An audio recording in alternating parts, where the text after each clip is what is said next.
Bora falar de futebol? Bora falar da vitória do Palmeiras sobre o Cuiabá por 5-0. E aí, você que está aí do outro lado, certamente já viu vídeos, já assistiu matérias mostrando os gols, contando que o Estevão fez uma partida maravilhosa depois da sua convocação e que o Palmeiras goleou. Tudo bem. O ponto importante que eu vou trazer aqui não é a goleada em si. É que este jogo tem de servir como base para o que vem pela frente no Campeonato Brasileiro se o Palmeiras quiser ser campeão. E aí, eu estou falando sobre efetividade, eu estou falando sobre dinâmicas coletivas e estou falando sobre individualidade. Porque tudo isso vai impactar na questão ofensiva que tem pesado tanto para o Palmeiras. Um Palmeiras que tem sofrido, por exemplo, para colocar bolas na rede em vários jogos. Um Palmeiras que fez um gol no Flamengo, no campeonato, ou melhor, na Copa do Brasil, em 21 finalizações no jogo do Allianz Parque. Um Palmeiras que fez 2 gols no São Paulo com 24 finalizações no Allianz Parque. Um Palmeiras que fez 2 gols no Botafogo em 25 finalizações no Allianz Parque. E esse Palmeiras é o mesmo Palmeiras que, com 14 finalizações, fez 5 gols no Cuiabá. Vou trazer mais um número importante para você entender o que eu estou falando. É um Palmeiras que precisa finalizar muito ultimamente para fazer um gol. É um Palmeiras pouco letal. Inclusive, esse é um ponto que quando você olha na comparação dos números dos campeões brasileiros das temporadas passadas, você percebe que o Palmeiras está fora da curva negativamente e precisa melhorar, e por isso o jogo contra o Cuiabá tem algumas respostas. E eu vou trazer essas respostas para você no vídeo. Mas para você ter uma noção dos números, o Palmeiras hoje precisa de um número entre 13 e 14 finalizações para colocar uma bola na rede, em média, no Campeonato Brasileiro. Tá? Campeões. O Palmeiras de 2023 precisava de 9,5. Olha a diferença entre 9 e 10. O Palmeiras de 2022 precisava de 10. O Atlético Mineiro de 2021 precisava de 8. O Flamengo de 2020 precisava de 9,3, se eu não me engano. Agora não está anotado aqui, mas é algo assim. Veja só, estou pegando esses 4, tá? O de 2019, o Flamengo de 2019, eu nem vou entrar na conta porque ali precisava de 6,8, foi fora da curva total o Flamengo do Jorge Jesus. Total fora da curva. Mas a curva é essa, entre 9 e 10, em média. O Palmeiras está em quase 14. E claro que isso prejudica a dinâmica ofensiva, porque nem todo jogo você vai criar tanto, em média. É preciso diminuir, é preciso ser mais efetivo. E isso fez falta nos últimos jogos. Por isso que o Palmeiras tem que pegar esse jogo contra o Cuiabá como exemplo e como tudo aconteceu. Por que que o time foi mais efetivo? Tem algumas respostas coletivas e outras individuais. Vou trazer nesse vídeo aqui, mas antes, para a galera que está chegando agora, vou me apresentar rapidamente. Prazer, meu nome é Rodrigo Fragoso, eu sou setorista do Palmeiras na TNT Sports e produzo análises em vídeo sobre o clube nas minhas redes sociais, essa é uma delas. Então, ó, tá chegando agora? Eu quero chegar logo em 100 mil inscritos. Clica no botão inscrever-se aqui, tem análise todo dia às 7 da manhã com algum assunto relevante envolvendo a Sociedade Esportiva Palmeiras que eu cubro no dia a dia. Já ativa o sininho, notificações, às 7 da manhã o vídeo entrou no ar, vai pintar notificação no seu celular. E, claro, clica no like aqui, ó, nesse joinha que tá aqui embaixo, que é muito importante para o YouTube entender que o conteúdo é bom e espalhar para mais gente. Combinado? Tem o botão hype aqui também que está sendo testado, que é bem legal. Fica à vontade. E o espaço dos comentários aqui no canal do Fragoso está cada vez mais legal. Está cada vez mais bacana. Muita gente falando sobre futebol, sistemas, sobre ideias, possibilidades de escalação, enfim, muito legal. Debata com a galera aqui embaixo também. Maravilha? Bom, continuando então a análise. Deu para perceber pelos números que o Palmeiras precisa melhorar essa efetividade. E o ponto de levar esse jogo como exemplo para o Cuiabá, quase espirrando aqui, é como tudo aconteceu. Vamos lá. O aumento da efetividade, ele demanda que a equipe consiga criar boas chances de gol. Para não finalizar de qualquer jeito, para não finalizar de qualquer lugar. E para criar de diferentes maneiras. O Palmeiras colocou 2 triângulos em campo. A galera percebeu? Você percebeu aí? Veja só, do lado esquerdo do campo havia um triângulo jogando. O lateral Caio se aproximava do ponta Felipe Anderson, assim como o meia esquerda, e veja só que curioso, não é a posição habitual dele, tá? Mas o meia esquerda Maurício se aproximava desses dois. e formava um triângulo, formava um tripé pelo lado do campo, para ter superioridade numérica, para gerar tabela, para entrar na área com bola no chão e também redonda, sem aquela bola mascada, quebrada. Do lado direito também tinha um triângulo, com Mike inicialmente, depois Marcos Rocha, Richard Rios como meia direita, que atacava o espaço de ponta toda hora, e o Estevão. Lateral meia ponta, dos dois lados, para gerar superioridade numérica, para gerar aproximação de jogo. E jogadores com qualidade, gerando aproximação de jogo, eles podem criar jogadas que não necessariamente terminam em cruzamentos na grande área. E quando você olha justamente para as dinâmicas que foram colocadas em campo, elas funcionaram muito bem e potencializaram os atletas, porque não eram dinâmicas travadas. Dependendo de onde a jogada acontecia, o triângulo do lado oposto se desmanchava e ajudava o triângulo que estava com a jogada em construção a ser opção de passe, dentro da área, fora da área, no segundo pau. Veja só, o primeiro gol é um gol que sai de escanteio, na bola parada, uma falha do Walter, sai tentando dar o soco, o zagueiro atrapalha, a bola espirra no Murilo e entra. Tudo bem. Só que como esse escanteio foi gerado? Esse escanteio foi gerado depois de uma tabela entre Maurício e Felipe Anderson pela esquerda, com o Maurício invadindo a grande área e não cruzando, mas buscando um passe para dentro que viria com finalização, mas a zaga do Cuiabá corta. Mas veja que foi uma jogada de tabela. Quando a gente olha para o segundo gol, a gente vê um outro ponto muito interessante, o ataque de espaço, e aí vem a individualidade também. A gente está falando de uma individualidade do Maurício que está acima da do Veiga, hoje. Quando você pega o jogo do Veiga, os últimos jogos do Veiga e esse jogo do Maurício contra o Cuiabá, e sim, eu vou levar em conta, você que vai comentar aí, fica super à vontade para botar sua opinião, mas veja só, eu vou levar em conta que o Cuiabá é um adversário mais fraco do que os últimos que o Palmeiras enfrentou. Flamengo, Botafogo, São Paulo. Eu não tenho dúvida disso. Mas as jogadas que aconteciam em muitas ocasiões, o Veiga teve duas oportunidades muito claras de colocar bolas na rede de frente para a pequena área e ele desperdiçou. Algumas tabelas que poderiam ser feitas não saíam. O Maurício conseguiu gerar tabelas jogando com o meia esquerda, o Rios conseguiu gerar tabelas jogando com o meia direita e a chegada na área, que é tão característica do Veiga, que é tão boa com o Veiga, e uma fase acontece, né?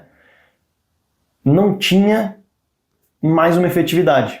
O Maurício voltou a ter essa efetividade, tanto na construção, como eu citei, quanto na chegada na área, porque o segundo gol tem um Estevão recebendo pela direita, um Rios e um Mike, ou Marcos Rocha, agora não me lembro, participando como triângulo, se aproximando ali, o Estevão cortando para dentro, aliás, que passe do Naves, e soltando para o Maurício atacar a área. Tanto o Maurício quanto o Flaco, se eu não me engano o Rios é que passa pelo Estevão. E essas ultrapassagens são importantes, porque impedem que o jogador fique sozinho com dois marcadores à frente dele. Esses triângulos são importantes para isso, para você justamente tentar bagunçar a marcação e impedir que a marcação tenha superioridade numérica. Enfim, voltando. Vem o passe para o Estevão atacar a área, ou melhor, para o Maurício atacar a área. Tanto o Maurício quanto o Flaco atacando a área. E tinha o Felipe Anderson chegando pelo lado esquerdo. Mas a bola chega no Maurício, um belíssimo passe do Estevão, pênalti que o Estevão converte.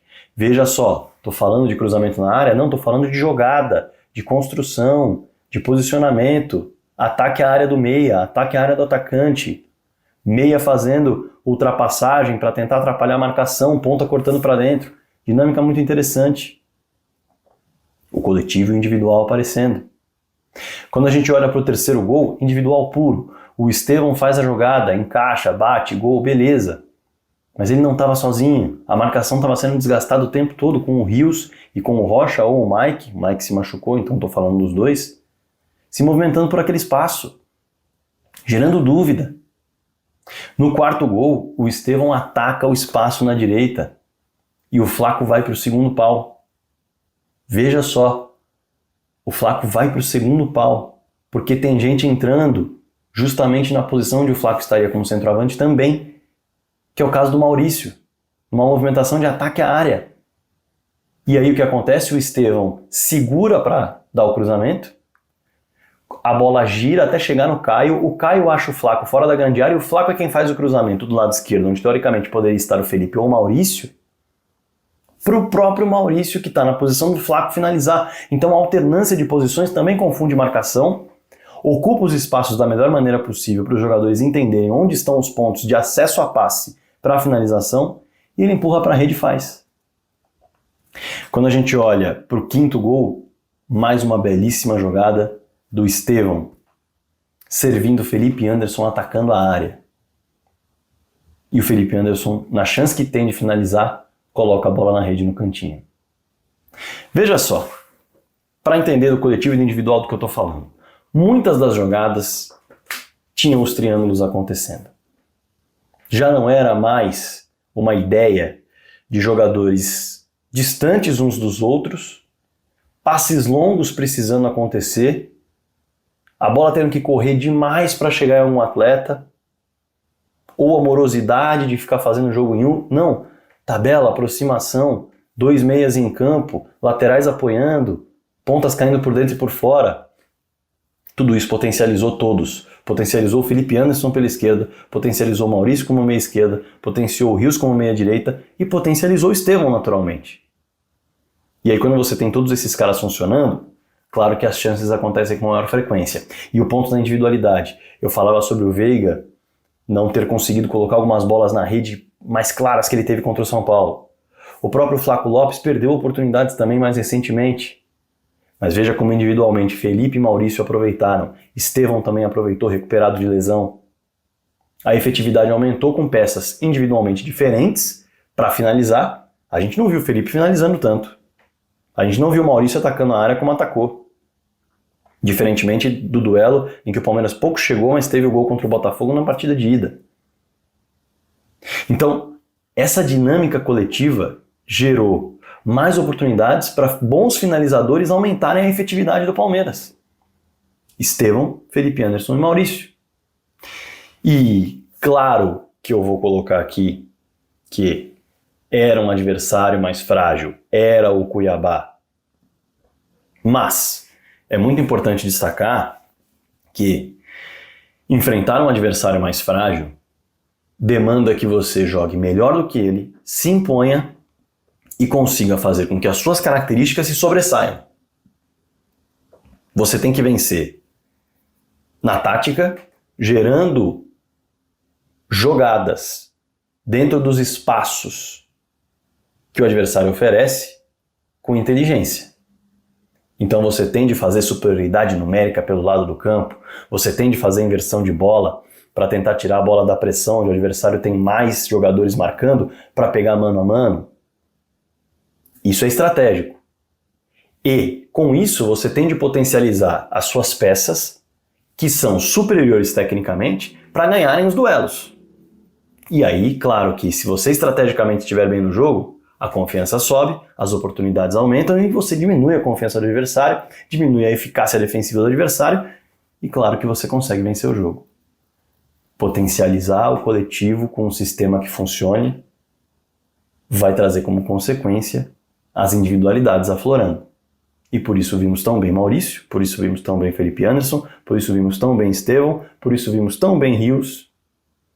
E por isso o Palmeiras se apresentou tão bem, fez o que se deve fazer quando você encara um adversário mais fraco, como é o caso do Cuiabá, que não conseguiu jogar, apesar de depois do Palmeiras abrir 3-0 no placar, o Pita ter conseguido uma oportunidade numa falha individual do Caio Paulista, no segundo tempo, o Cuiabá ter tido uma bola de bate-rebate que sobrou para o Pita finalizar, mas muito pouco o Cuiabá conseguiu jogar.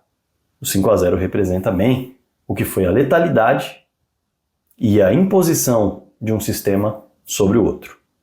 Claro que eu quero que você traga o seu olhar pro momento ofensivo do Palmeiras diante do Cuiabá e pro momento ofensivo do todo. Se você enxerga que esses detalhes que eu trouxe fizeram a diferença. Tem algo que eu não disse aqui que você observou? Comenta aqui embaixo. Estou esperando. Tem algo que você discorda do que eu coloquei aqui? Fica super à vontade para trazer com educação seu ponto. Estou esperando para ler. Debata com a galera aqui embaixo. Ah, baliza zero. Outro ponto fundamental que aconteceu nesse confronto diante do Cuiabá. Evidentemente que a baliza zero diante do Cuiabá é um pouco mais fácil de se obter, porque é um adversário mais frágil, com menos qualidades técnicas. Embora tenha Isidro Pita, que é um dos artilheiros do futebol brasileiro, né? Mas ainda assim, é uma individualidade que aflora muito pouco, porque é um sistema, é um coletivo que impede que as individualidades consigam aflorar ainda mais. Não tem funcionado. Mas é baliza zero. E é um problema que o Palmeiras precisa corrigir e pode tomar o confronto contra o Cuiabá como um ponto de partida. Mas aí é assunto para outro vídeo. Maravilha? Deixa seus pontos aqui embaixo nos comentários, estou esperando. Compartilhe essa análise e o canal do Fragoso para todo mundo que você conhece que pode se interessar. Vou ficar muito contente com isso. Não se esquece, hein? Inscrição feita? Se não foi feita, aproveita e se inscreve agora, é de graça e me dá uma moral danada para continuar o trabalho sério por aqui. Ativa as notificações, clica no like, clica no hype, espalha o vídeo, comenta e bora falar de futebol.